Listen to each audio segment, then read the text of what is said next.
अशोक एक युवा सम्राट था, जोश और महत्वाकांक्षा से भरा हुआ। वो अपने विशाल मौर्य साम्राज्य को पूरे देश में फैलाने का सपना देखता था। उसे अपने पिता और दादा से एक विशाल राज्य विरासत में मिला था, लेकिन अशोक और अधिक चाहता था। उसे शक्ति और यश की भूख थी। वो एक अखंड भारत की कल्पना करता था, जो मजबूत और अजेय हो। अशोक एक भयंकर योद्धा था, एक कुशल सेनापति जिसने अपनी सेनाओं को एक के बाद एक जीत दिलाई।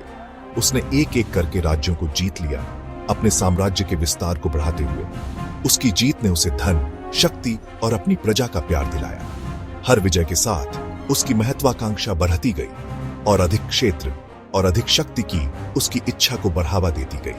वो अपनी सेनाओं की ताकत, अपने हाथियों की शक्ति और अपनी तलवारों की धार पर विश्वास करता था। वो खुद को पूरे भारत का असली शासक मानता था, जिसका नसीब पूरे देश को अपने झंडे तले लाना था। अशोक की महत्वाकांक्षा असीम थी, सत्ता की उसकी भूख अतृप्त थी। वो एक ऐसी विरासत बनाने के लिए दृढ़ था जो युगों युगों तक गूंजती रहे, उसे भारत का सबसे महान सम्राट बना दे। भारत के पूर्वी तट पर बंगाल की खाड़ी के किनारे कलिंग का राज्य बसा हुआ था।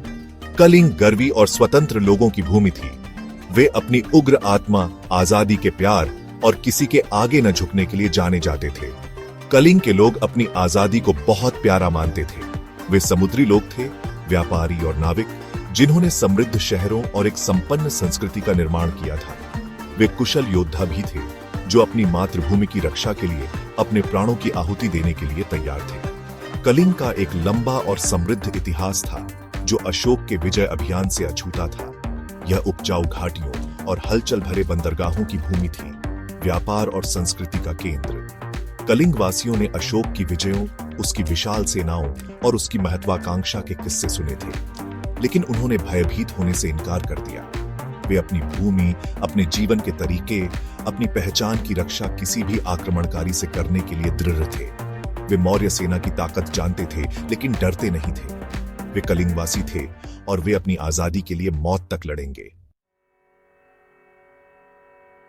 अशोक की महत्वाकांक्षा और कलिंग की आजादी के बीच टकराव अवश्यंभावी था। अशोक की नजर कलिंग की ओर मुड़ गई, जो उसके नियंत्रण से बाहर आखिरी बड़ा राज्य था। वो कलिंग की रणनीतिक स्थिति और उसके धन की इच्छा रखता था, लेकिन सबसे बढ़कर वो अवज्ञा के इस आखिरी गाड़ को अपने अधीन करना चाहता था। उसने अपने दूतों को कलिंग भेजा और आत्मसमर्पण करने की मांग की। कलिंग वासियों ने अशोक की मांगों का विरोध किया। वे दूसरे के शासन में जीने से अच्छा मरना पसंद करेंगे। उन्होंने अशोक के दूतों को अपना संदेश देकर वापस भेज दिया। कलिंग कभी आत्मसमर्पण नहीं करेगा। वे अपनी भूमि के हर इंच के लिए लड़ेंगे। अब फैसला हो चुका था। कलिंग के इनकार से क्रोधित अशोक ने अपनी विशाल सेना को बुलाया। उसने कलिंग पर युद्ध की घोषणा कर दी। भारत के इतिहास के सबसे खूनी युद्धों में से एक का मंच तैयार किया। युद्ध के ढोल पूरे देश में गूंज उठे, एक भयानक लय जिसमें मौत और विनाश की गंध थी। अशोक की सेना पूर्व की ओर कूच कर गई, सैनिकों, रथों और युद्ध के हाथियों की एक विशाल सेना। कलिंग ने हमले के लिए तैयारी की। उन्होंने अपने योद्धाओं को इकट्ठा किया, अपने बचाव को मजबूत किया और अपने देवताओं से जीत के लिए प्रार्थना की। दोनों पक्ष जानते थे कि एक भयानक युद्ध उनका इंतजार कर रहा है, एक ऐसा युद्ध जो खून और यादों में अंकित होगा। कलिंग युद्ध महादानवों का टकराव था, एक ऐसा युद्ध जैसा भारत ने पहले कभी नहीं देखा था। अशोक की विशाल सेना ने अपनी बेहतर संख्या और हथियारों के साथ कलिंग को घेर लिया। कलिंगवासी, हालांकि संख्या में कम थे, पिंजरे में बंद शेरों की तरह उग्रता से लड़े। उन्होंने अदम्य साहस के साथ अपनी भूमि की रक्षा की, आक्रमणकारियों को पीछे हटाने के लिए दृढ़ संकल्पित थे। महीनों तक युद्ध चला। हवा खून और जलते हुए मांस की दुर्गंध से भर गई थी। युद्ध के मैदान के पास बहने वाली दया नदी गिरे हुए योद्धाओं के खून से लाल हो गई। कलिंगवासियों ने बहादुरी से लड़ाई लड़ी, लेकिन वे धीरे धीरे अभिभूत हो रहे थे। उनके शहरों को लूटा गया, उनके खेतों को जला दिया गया, उनके लोगों का कत्ल कर दिया गया। कलिंग युद्ध एक क्रूर मामला था। इस बात का प्रमाण था कि इंसान एक दूसरे पर क्या क्या अत्याचार कर सकते हैं। यह हिंसा का भनवर था, मौत और निराशा का एक भयानक तमाशा। कलिंग की धरती, जो कभी इतनी जीवंत और जिंदा थी, अब एक उजाड़ बंजर भूमि बन गई थी। धुएं से भरी हवा में मरने वालों की चीखें गूंज रही थीं। युद्ध की क्रूरता की एक भयावह याद दिलाती थी। अशोक ने युद्ध के मैदान का सर्वेक्षण किया। उसका हृदय जीत के भार से भारी था। उसने जो देखा सच में उसे अंदर तक हिलाकर रख दिया। कभी उपजाऊ भूमि अब कब्रिस्तान बन गई थी। मौत की बदबू हवा में भर गई थी। जहां भी उसने देखा उसने लाशें देखी, अपने ही सैनिक और बहादुर कलिंगवासी जो अपनी मातृभूमि के लिए लड़े थे। भौतिक तबाही से ज्यादा यह युद्ध की मानवीय कीमत थी जिसने अशोक को झकझोर कर रख दिया। उसने उन महिलाओं का दुख देखा जिन्होंने अपने पतियों को खोया था, उन बच्चों के आंसू जिन्होंने अनाथ हो गए थे। उसने अपनी महत्वाकांक्षा की असली कीमत को महसूस किया। सत्ता की अपनी खोज में उसने जो अथाह पीड़ा अनलीस्ट की थी। एक तस्वीर विशेष रूप से अशोक के दिल को छू गई और उसने उसका जीवन हमेशा के लिए बदल दिया। एक अकेला बच्चा युद्ध के मैदान के बीच रो रहा था। अपने पिता, एक गिरे हुए कलिंग योद्धा के बेजान शरीर से लिपटा हुआ था। तभी अशोक ने अपने अंदर एक गहरा बदलाव महसूस किया।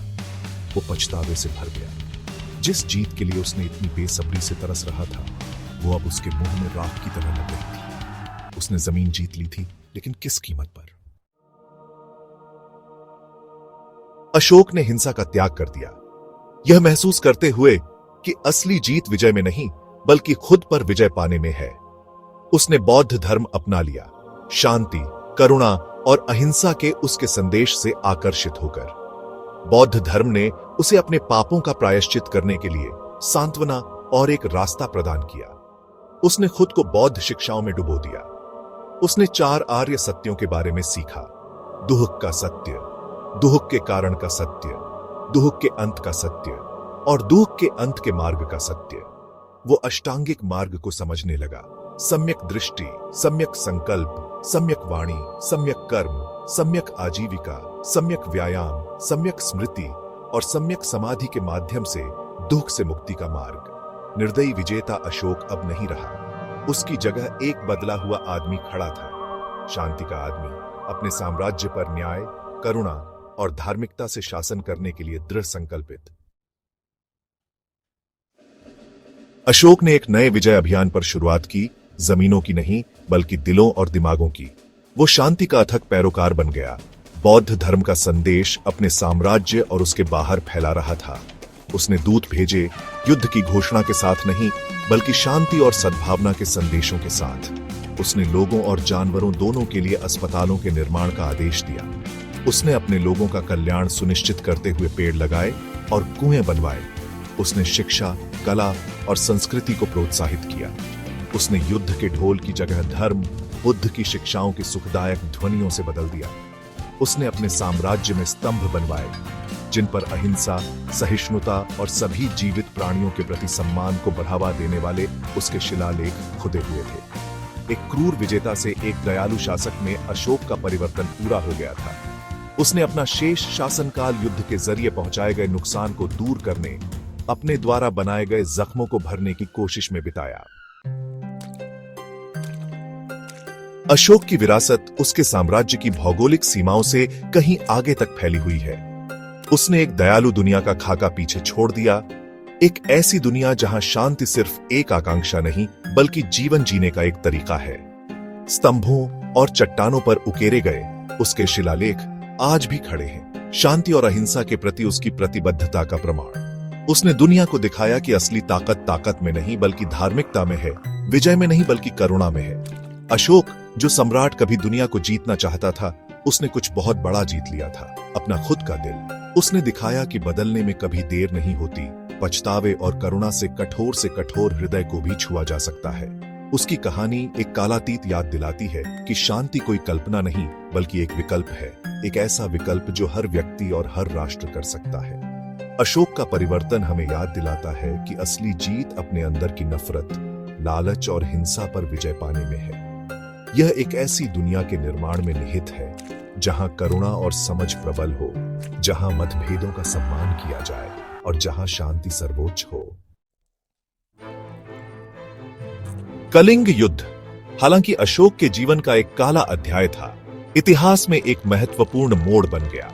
इसने एक क्रूर सम्राट को एक दयालु शासक, शांति के एक पैरोकार और आने वाली पीढ़ियों के लिए आशा की किरण में बदल दिया। कलिंग युद्ध की गूंज हमें हिंसा की भयानक कीमत, युद्ध की निरर्थकता और शांति की तलाश के महत्व की याद दिलाती है। वे हमें अशोक की यात्रा से सीखने, विजय के बजाय करुणा का रास्ता चुनने, विनाश के बजाय बातचीत का और नफरत के बजाय प्यार का रास्ता चुनने का आग्रह करती है। अशोक और कलिंग युद्ध की कहानी हमारे समय की कहानी है, एक ऐसी कहानी जो समय और भूगोल से परे है। यह एक ऐसी कहानी है जिसमें प्रेरित करने, ठीक करने और हमें हमारी साझा मानवता की याद दिलाने की शक्ति है। कलिंग की गूंज हमें एक ऐसे भविष्य की ओर ले जाए जहां शांति, करुणा और समझ बनी रहे।